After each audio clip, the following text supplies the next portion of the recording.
sa layunin ng Pure Gold ay ang matulungan ang mga maliliit na negosyante. Kaya, Ruby, meron nga tayong tinatawag na tindahan ni Aling Puring. Ayan, no? Eto na. Ano na nga yan? Okay. Ito ay para sa mga Dabarkats nating gustong magkaroon ng sariling negosyo o may negosyo na at gustong palaguin pa. Correct ka dyan. Noong nakaraang linggo, mga kaibigan, inimbita namin kayo na magpadala ng inyong mga liham. At ngayong araw na ito, today mismo, sisimulan na natin ang pagtupad sa mga pangarap ninyo.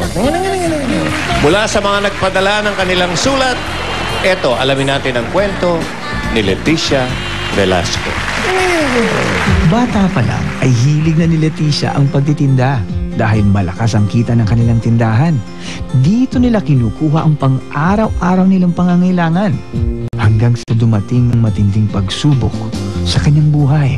Ang dating malakas sa tindahan, ngayon wala nang laman. Binigyan po ako ng ate ko ng kaunting puhunan. Nung medyo tumutubo na po, dinagdagan ko pa ng sari-sari, mga palamig, mangga. Medyo napalaki ko siya ng konti, kaya lang po, hindi na rin nagtagal.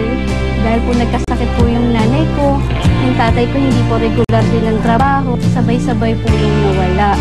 Sa kabila ng kahirapang ito, patuloy sa pagsusumikap ang mag-asawa. Si Ramil ay nagtatrabaho bilang magbobote, habang si Leticia naman ay kumikita sa paggawa ng peanut butter. Yung anak ko po, 1 taon at 4 na buwan na po. Pagka magtitinda po ako ng mani, ginigising ko po siya sa umaga para isama ko sa palengke.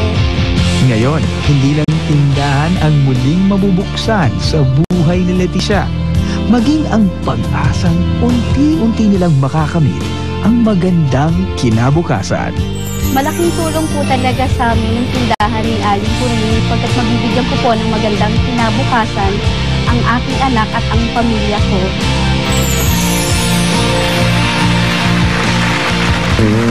Purehin si Aling Puring. Kasama natin Ruby ngayon. Sila mga kaibigan. Si Aling Puring, ang ating unang letter sender, Leticia Velasco, at ang kanyang washwish asawa. Ali kayo, Aling Leticia. Kumare! Eto na ang kumare ko, si Leticia. Ano si Mister?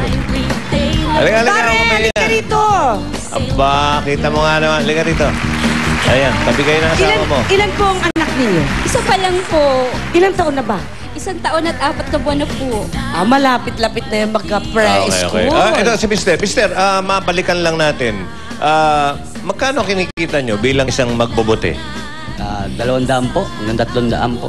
Isang araw. Isang araw. 200 to 300. Okay. Ito ngayon ang magandang tanong. Eto na nga, kumare. Sagutin mo naman ang kumare mo. Gusto naming malaman, para malaman din lahat ng mga Dabarkats nating nanonood na may mga pangarap katulad nating lahat na makatulong sa ating mga anak. Papaano makakatulong ang tindahan ni Aling Puring sa'yo? Marami. Bali, imbis po na hindi na po kami, imbis po na magtitinda po kami ng peanut ng anak ko, na gumagala-gala po kami sa kalye. Bali, ngayon po, kung makukuha ko na po yung tindahan ni Aling Puring, bali, kami na po yung magbabantay doon ng anak ko at hindi na po kami magpapainit pa sa araw at para magpautang ng peanut po na ginagawa ako. Maraming salamat po sa Itbulaga. At pwede niyang ipwesto yung peanut butter niya sa tindahan niya. Okay. May Ginoong Ramil, may gusto ba kayong idagdag sa sinabi ni Mrs.? Wala po akong masabi sa ano po. Papasalamat na lang po ako sa Itbulaga. Pure Gold, siyempre. Sa Pure Gold po. Walang tindahan ng Itbulaga. Tindahan lang ni Aling Puring. Salamat po sa Pure Gold. Okay. At para po sa pagsisimula ng inyong pamilya mula sa Pure Gold, ang tindahan mo, asenso mo! Ayan, o. Kompleto na yan. Ikakabit mo lang yan, kami. Kasulat na agad, Joe! Basahin mo. Tindahan ni Aling Leti. Ay, kasosyo. Itbulaga. Aling Puring. Aling Puring. Hoy. Ayan, Eto ito na yung tindahan nyo. Puntahan nyo na. Puntahan natin. At kayo'y nasa history na. May bagong history ngayon, ang Pure Gold History. Dahil kayo ang kauna-unahan na nagkaroon ng tindahan ni Aling Puring. Aling Puring, purihin. Joe, alam mo ba Maliban sa saingay na yan, ha? Ang paninda na laman nito pagkabigay natin sa kanila ano ay ba? worth 25,000 pesos. Paninda pa lang yan. Oo! At kung may paninda, syempre may suki. May panukli na agad tayo. Ayan Meron o. na. Ate Leti, ayan o. 10,000 pesos! Panukli! Kita mo naman yan, Alin Leti. Ano pa? Meron pa. Meron pa kayong loading business na 5,000 pesos. Okay. At tandaan, pag nagpa-load, meron kayong loading business, pag nagpa-load sa Pure Gold, pupunta magpapaload. Okay. Eto na, Sige. paring Joey, Ano, Mari Ruby? paring Alan. Eto na ang pinakamalupit sa lahat. Hindi pa tapos? Hindi pa tapos yan, di lang yan, Aling Leticia. Eto na, member ka na ng tindahan ni Aling Puring at nandyan ang pangalan mo. Ebidensya yan. Ayan. Aling Puring, ito yan. Aling Puring na ang tawag ko sa kanya. Si Aling Paano ba nagagamit yan? Eto na nga. Sa bawat pamimili mo sa Pure Gold, makakaipon ka ng points na pwede mo ring gamitin para mabili ang iba mong paninda. Meron din silang mga seminars at gagabayan kanila kung paano mo makakamtan ang pag-asenso. Maganda yan. Okay. Maraming salamat po sa Pure Gold, lalong-lalo na po sa Itbulaga. Maraming tulong po talaga po ito sa pamilya ko. Maraming salamat po. Okay, kaya ang wish lang namin sa'yo, Leticia, Mang Ramil, sa pamamagitan ng tindahan ni Aling Puring na ngayon ay tindahan na ni Aling Leti. Gawin mo kayang may ing din para magandang dating. Okay. Leting. Aling Leting. At ikaw, gawin mo na ng Aling Raming. Ano pangalan ng anak? Sana. Ay na po, ay na. Ayan ay na Aling Aining. Okay, kung ikaw na, sana maging, ito'y lalong lumago ang asenso at mga pangarap mo sa buhay. Congratulations. Congratulations, Aling Leti. Mang Ramil, congratulations po. Siyempre, hindi lang naman si Leticia ang panalo dito. Basta Pure Gold, pati number ka dito, studio panalo. Kaya, mga Dabber Cats, may mga hawak kayong numero. Tingnan nyo ngayon yung mga hawak yung numbers. Lahat ng may numbers na may 25 o 2 or 5. Dahil ngayon ay March 25. Yes. At 25,000 ang halaga. Ano pa na? Mismo. Medyo swerte yung 25 na yan. Anong ibig sabihin ng 25? Lahat ng may number 25, Lahat ng may number 25, pumunta na kayo sa ating mga nagagandahang sales lady ni Aling Puring. At kayo lahat ay tatanggap ng grocery items mula sa Pure Gold! Bibili sa mga kumari nagtangga. Ayan na, Oy! Ayan, ayan, magkasunod. Okay, congratulations. Aling Leti, binabati namin kayo uli. At Mang Ramil, okay, congratulations sa inyong lahat at pati yung mga mananalo rito ng mga number 25. Next week, mga kaibigan, isang linggo, may maswerteng Dabber Cats na naman tayong matutupad ang pangarap na magkaroon ng katulad nitong meron si Aling Leti, ang tindahan Alam mo, susulat ni Aling na rin Puring. ako. At para sa mga gustong sumali, siyempre, may dadaanan yan. Muli Naman. natin hihintayin ang mga sulat nyo para sa detalye. Ito po, panoorin Panoorin nyo. nyo to. Patigas ang ulo. Panoorin nyo. Tindahang ang kabuhayan. Tindahang magbibigay ng magandang kinabukasan. Ang Pure Gold, tindahan ni Aling Puring, mapapasayo na. Isulat sa papel ang mga sumusunod.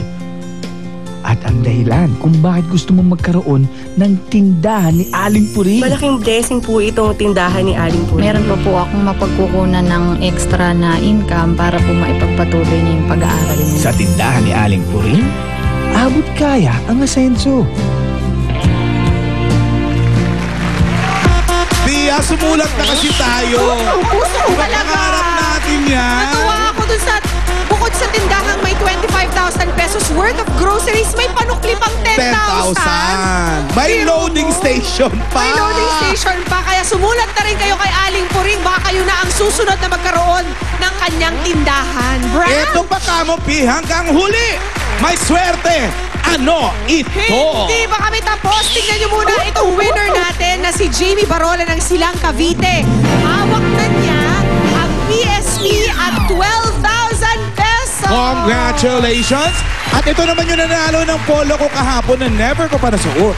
Uy! Plus 34,000 pesos and 440. Congratulations kay Hershey Valerie Mendoza of Taytay Rizal. Pagsuot niyo yun, mapapa, I love you siya. At ito naman po ang laman ng kahon natin ngayong araw. Buksan natin. Teka lang! Para namang Christmas Day ito. Hop! Number 1 laman. Ayan. 10,000 pesos cash. Gusto ko yung pangalawa mong bubunutin. And the second laman. Ooh! Nintendo DS lang naman. Touchscreen yan. Na touchscreen na, may camera pa, MP3, Wi-Fi at meron ng games. Sa inyo na ito, just text EB, tapos space, DS, 10K / name and address at ipadala sa mga numbers na nakikita ninyo sa screen. Tama-tama. Naka-summer vacation na yung mga bata. Pwede na sila mag-Nintendo. Correct. Bukas mga Dabarkads, espesyal na Sabado na naman ang inihanda namin para sa inyo. Syempre, meron yung face-off. Yun ang gusto kong malaman kung sino ba talaga yung kausap ni Tito Jim. Si Machete ba talaga yun? Jimmy, may ipapakita. Ang one for all for one, sugod sa Davao. Uy, mga kaigalaan sa Davao. Abangan nyo rin ang performance na itatapat kina Jose and Wally. Jimmy Saints in the house. Meron pa siyang mga the best na kasama. The best talaga May to, ha? kasama. Bukas lahat ng yan. Maraming salamat sa mga nakisaya sa amin ngayong araw dito sa studio. Maraming salamat po sa pagpunta rin sa Itbulaga. At sa mga nasa bahay, your Facebook Dabarkads. Thank you all. And God bless you. At punta kayo mamaya gabi sa Circo Morato. Show Thanks, ko. Maji.